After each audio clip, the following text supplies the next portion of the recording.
আমি সেই মুসলমান ইমামের পথপানে চেয়ে আছি। আমি সেই ইসলামী কাঠমোল্লা, সেই জালিম, সেই বাংলাদেশের সেই কাফের, আমি সেই কাফেরদের দেখতে চাই না। হে আল্লাহ, তুমি আমাদেরকে সেই রকম ইমাম দাও যারা নিজ দেশে ভাড়া করা কোন সুযোগ সন্ধানী কোন খ্রিস্টান, কোন সুযোগ সন্ধানী কোন হিন্দু ভাড়াটিয়া কোন মেম্বারদেরকে নিয়ে ওয়াজের ময়দানে তারা যেন ধর্মান্তরিত হয়েছে এই রকম যেন না করতে হয়। অর্থাৎ কোন দেলোয়ার হোসেন সাইদি জিন্দা কাফের, এবং আমি তাকে আমার জীবনের একেবারে যৌবনকাল থেকে জানতাম যে একটা বিশ্ব টাউট, বিশ্ব বদমাশ, তার আজ পর্যন্ত ফাঁসিটা হয় নাই, তাকে এখন জীবিত রাখা হয়েছে। আমি মাঝে মাঝে খুব আফসোস বোধ করি, হে আল্লাহ, তবে শয়তান খুব দ্রুত মরা উচিত না। সেদিক থেকে ভাবলে আবার ভাবি যে না, ওকে জিন্দা রেখে ওরে তিল তিল করে জেলের মধ্যে কষ্ট দেওয়া উচিত। এই লোকটাই প্রথম কিছু হিন্দুকে ভাড়া করে আনতো, ভাড়া করে এনে কোরআন যখন তাফসীর করতো, সেই তাফসীরের সময় হঠাৎ করে দেখা যেত যে কয়েকটা লোককে নিয়ে আসছে। তার নাম সুশীল শীল, ওর নাম হরেন্দ্রনাথ শীল, ওটার নাম যোগীবালা দাসী। এগুলাকে এনে বলতে যে দেখেন এরা আমার ওয়াজ শুনে তারা কিন্তু মুসলমান হয়ে গেছে, আসুন এদেরকে মঞ্চের মধ্যে এদেরকে উপস্থাপন করা হোক। আজকের 12 জনের 3 জন আমাদের বোন মহিলা আর 9 জন হচ্ছে পুরুষ, মোট 12 জন। এবারের তাফসীরের মাহফিলে মোট প্রথম দিন থেকে নিয়ে পর্যন্ত 31 জন লোক ইসলাম কবুল করলেন। জোরে বলেন আলহামদুলিল্লাহ। ইভা বড়ুয়া, পিতা সুজল বড়ুয়া, জাহানপুর ফটিকছড়ি, বর্তমান নাম পছন্দ করেছে ফারজানা ইয়াসমিন। লিপি বড়ুয়া, পিতা সুনীল বড়ুয়া, ধর্ম বৌদ্ধ।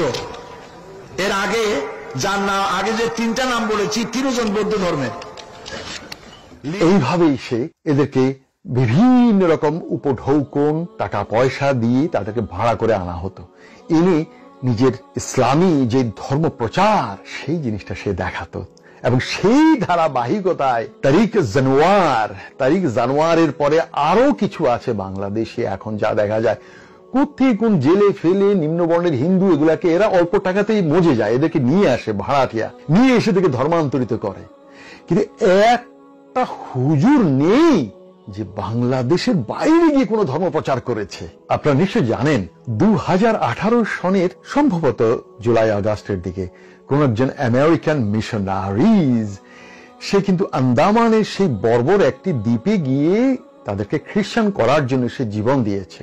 আজ আমি আপনাদের এই মুসলমানদের মধ্যে একটা দাবি রাখছি, একটা মুসলমান ইমাম ধর্ম প্রচার করতে গিয়ে লাঞ্ছিত হয়েছে অথবা নিহত হয়েছে অথবা শহীদ হয়েছেন গত 100 বছরের ইতিহাসে ভারতীয় উপমহাদেশের একজন মুসলমান ধর্ম প্রচারক আপনারা খুঁজে বের করবেন।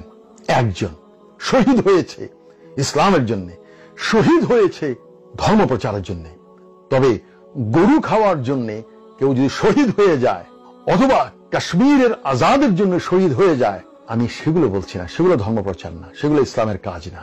ইসলাম হলে গরু খেতে হবে, এগুলোকে শহীদ বলে না। প্রিয় বন্ধুরা, আমি আজ আপনাদেরকে সুখের কথা বলতে এসে অনেকগুলো কথাই আমার মনের মধ্যে আঁকুপাকু দেয়।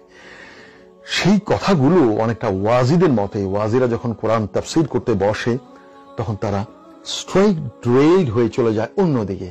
তখন তারা এই ধর্ম প্রচার নিজের বাড়ির ভিতরে হিন্দুদেরকে ধরে ধরে এনে ধর্মান্তরিত দেখাচ্ছে।